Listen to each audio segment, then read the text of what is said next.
Yeah. So as content creators, we have to constantly recreate ourselves. If we don't, you're like that person that was a motivational speaker in the 60s and 70s and 80s and still saying the same message from 60s, 70s, 80s. Nobody cares today.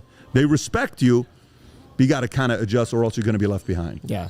Sometimes I feel like I lose that sharpness, though, after so many years when you don't have that same level of focus and that same drive as you did when it was new. And because of that, you have a harder time adapting. True, but you're not 72. It's true. You're young. How old are you? You're 32. You're 32 years old. Like you know, like you're like, just so you know, like your next 20 years is, you're like, the next 20 years you're gonna do 100 times what you did the last 10 years. It's not even close.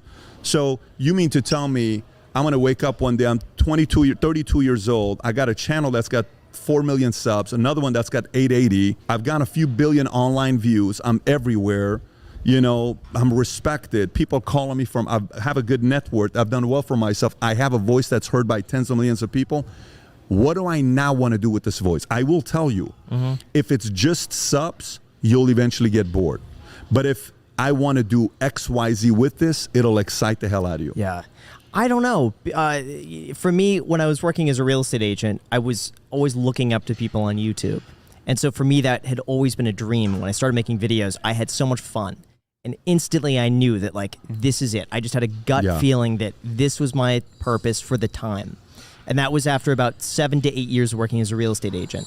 I'll be approaching 6 years now on YouTube, and I feel like there's that 7-year sort of itch where I'm like, what's next for me?